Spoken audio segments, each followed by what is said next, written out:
एक समय की बात है, बात बहुत पुरानी है। एक राज्य में एक बहुत सा प्रतापी राजा हुआ करता था। एक दिन की बात है कि उसके दरबार में एक विदेशी आगंतुक आया। वह आगंतुक अपने साथ एक बहुत सा सुंदर पत्थर लाया था। वो पत्थर उसने राजा को उपहार स्वरूप भेंट किया। पत्थर को देखकर, चूंकि पत्थर बहुत सुंदर था, विदेश से आया था, राजा बहुत प्रसन्न हुआ और राजा के मन में विचार आया कि क्यों ना इस सुंदर से पत्थर से एक भगवान विष्णु का मूर्ति बनाया जाए और उसे अपने राजकीय मंदिर में स्थापित किया जाए। अपने मंत्रियों से सलाह मशवरा करने के बाद उसने निर्णय लिया कि इस पत्थर से बहुत ही सुंदर सा एक मूर्ति बनाया जाए भगवान विष्णु का और उसे इस मंदिर में स्थापित कर दिया जाए। इस कार्य के लिए उसने अपने महामंत्री को नियुक्त किया। उसके बाद महामंत्री ने मूर्ति बनाने के लिए अपने राज्य के बहुत ही सुप्रसिद्ध एक मूर्तिकार के पास गया और उसने मूर्तिकार को वह सुंदर सा पत्थर देते हुए बोला, हे मूर्तिकार, हमारे राजाधिराज चाहते हैं कि इस सुंदर से पत्थर से तुम एक विष्णु भगवान की मूर्ति बनाओ और यह मूर्ति हमारे राजकीय राज मंदिर में स्थापित होगी। इसके लिए राजा की ओर से तुम्हें 7 दिन यानी 1 सप्ताह का समय दिया गया है और राजा की ओर से तुम्हें इसके लिए इनाम स्वरूप 50 स्वर्ण मुद्राएं भी दी जाएंगी। इतना सुनकर वो मूर्तिकार बहुत खुश हुआ और यह फरमान सुनाकर वह महामंत्री राजा के दरबार में चला गया। इधर मूर्तिकार खुश होते हुए कि 50 स्वर्ण मुद्राएं मिलेंगी, अब मूर्ति निर्माण के कार्य में लग गया। बहुत तन्मयता से उस पत्थर को तोड़ता, बार बार प्रयास करता, लेकिन बहुत बार प्रयास करने के बावजूद भी वो पत्थर जस का तस रहा, टस से मस्त नहीं हुआ। यानी वो बार बार हथौड़े से प्रयास करता, उसको तोड़ता, लेकिन वो पत्थर नहीं टूट पा रहा था।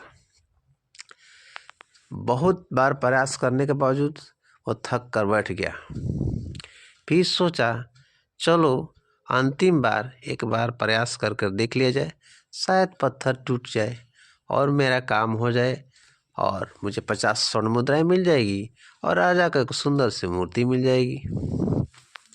यह सोचते हुए वह ज्यों ही अपने हथौड़े से मारने का प्रयास किया उस मूर्ति पर, तब उसके दिमाग में ये बात आई कि मैंने सुबह से इतनी बार प्रयास किए हैं इस पत्थर को तोड़ने का, लेकिन नहीं हुआ।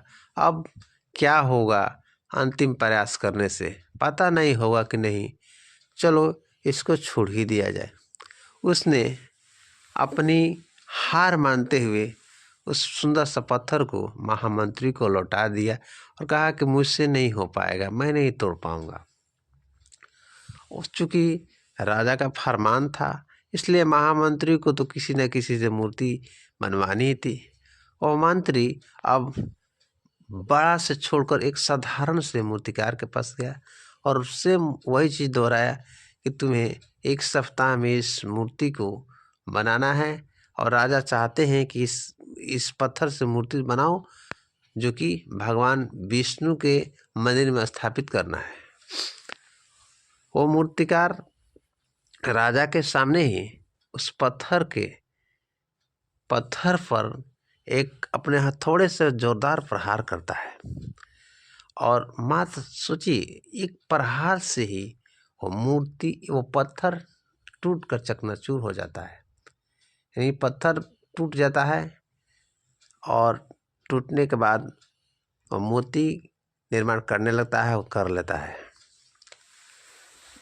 इस घटना से वहाँ खड़ा हुआ जो देख रहा था महामंत्री, वो सोचा, काश अगर ये पत्थर पहले मूर्तिकार से टूट जाती, यानी काश ये एक और अंतिम प्रयास कर लेता पहला मूर्तिकार, तो ये मूर्ति टूट जाती। यही होता है हमारे जीवन में। हम कभी न कभी ऐसी गलती करते हैं कि कार्य करते करते जब असफल हो जाते हैं, बार बार असफल हो जाते हैं, तो हम प्रयास करना छोड़ देते हैं। यही हमारी सबसे बड़ी गलती है। हमें अंतिम प्रयास नहीं छोड़ना चाहिए। हो सकता है कि हमारे अंतिम प्रयास से ही सफलता मिल जाए। हो सकता है कि गुच्छे की अंतिम चाबी ही ताले को खोल दे। इसलिए हमें हार नहीं माननी चाहिए। उस पहले मूर्तिकार ने क्या गलती की थी कि हार मान गया था। काश एक बार और वो प्रयास कर लेता, हथौड़े से उस पत्थर पर प्रहार किया होता जोरदार, तो पत्थर टूट जाता, मूर्ति भी बन जाती, राजा का प्रयोजन भी पूरा हो जाता, उसे स्वर्ण मुद्राएं भी मिल जाती।